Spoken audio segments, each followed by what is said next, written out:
Good morning, Abraham. Either your aura is particularly strong today, or I am in a place to particularly see it more than usual. Now, what we were just talking about.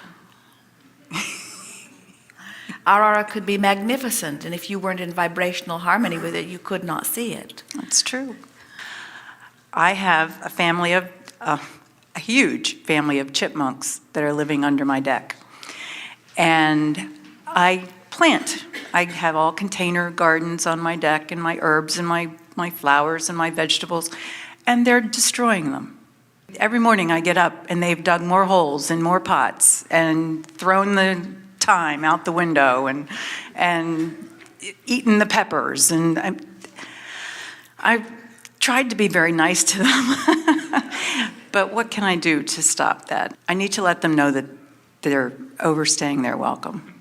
Well, you have to accept that everyone in the universe is selfish, meaning everyone in the universe is looking for what is best for them. And it's an interesting thing. It's easier when you are dealing with beasts, really, than it is when you are dealing with people, because when you deal with people, you expect them to be rational. You expect to say to a person, now wait a minute, I bought this house, I bought this deck, I bought these herbs, I planted them myself, this is my territory, and you need to go to your territory, although there are places in the world where even those kinds of things are not being understood even by people. But it's easier for you to understand that a person would listen to your rights, where a beast is saying, this world is mine, and it is interesting how the universe will bring to me whatever it is that I am wanting.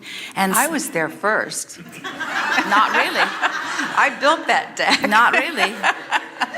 In other words, if you want to get ancestral about it, the chipmunk would say, we were here long before any of you were here. In other words, we had staked the claim to this long before you got here. You really don't want to get into that with anyone, because you'll never get to the bottom of that one. But so then you have to ask yourself, well, if I can't even reason with other humans, what is my chance of reasoning with this chipmunk or squirrel or any number who are doing what's best for them? In other words, they've got families to feed. They get hungry. They know what tastes best. Here it is. They're not even so certain that the universe didn't just provide this for them.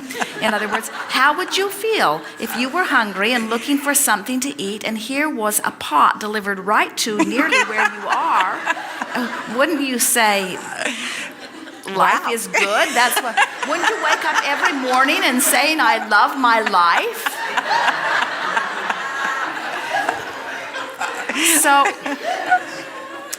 So what we are getting at here is that it's really better to go with the rhythm of that first. In other words, if you will try to adjust to the rhythm that everyone is supposed to get what they want. So think for just a little bit that these chipmunks are supposed to get what they want, and you're supposed to get what you want. In other words, we think that maybe the squirrel has something to teach you, that everything is supposed to come easily to you, that you're supposed to be able to just say, I want this, and someone will just bring it right to you, that there's not supposed to be any price that you pay for it or anything that you have to do to earn it. It's like someone was talking about a tree recently, and what was the message of the tree? I love trees, she said. We said the message of the tree is, here I stand and everything that I need comes to me. And the beasts of your planet sort of understand that too. Here I am, and I'm expecting well-being to come to me. And so as you insist that the squirrel needs to release to your rights, in other words, I was here first, this is my deck, this is my house, this is my yard, there is this sort of feeling of competition about resources. And we think this competition about resources is at the heart of quite a bit of disturbance in your vibrational field. So as you sort of relax a little bit and begin saying there are enough resources for all of us.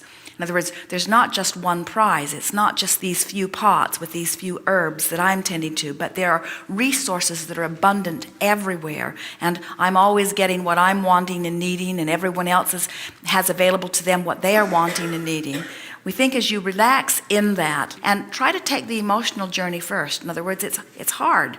It's hard to say, well, they're making a mess. They're tearing things up. They're destroying the plants. I keep repotting them. And what would feel good is if they would stop doing that, or if I could find some way of keeping them out. But that's trying to take an action journey where what you're wanting to do is to take an emotional journey.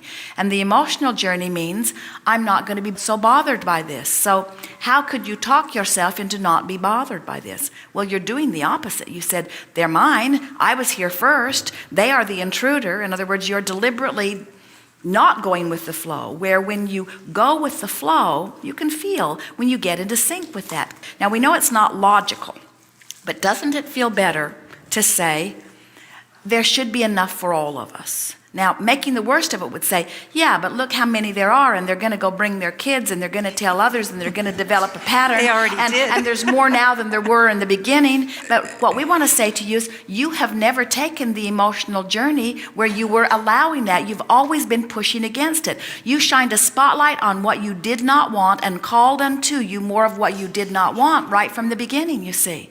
Whereas you try to relax and remind yourself that there's enough for everybody, and try to think like the squirrel, when you can see those little buggers coming and pleasing themselves at what feels like your expense, and you're able to talk yourself into a place that it no longer feels like your expense. In other words, their abundance does not mean that somebody is taking something from me. That is so powerful.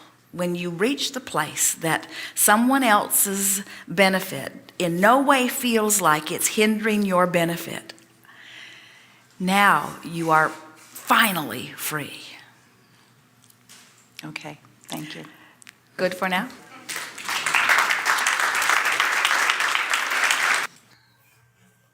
Imagine the relief of knowing that no one else's achieving or attaining of anything could ever detrimentally affect my experience. Imagine the relief in that. And then contemplate how hard it is to accept when something as simple as a chipmunk disturbs that idea. And yet that is at the heart of what you must come to know in order to allow the abundance that you are deserving of to flow to you.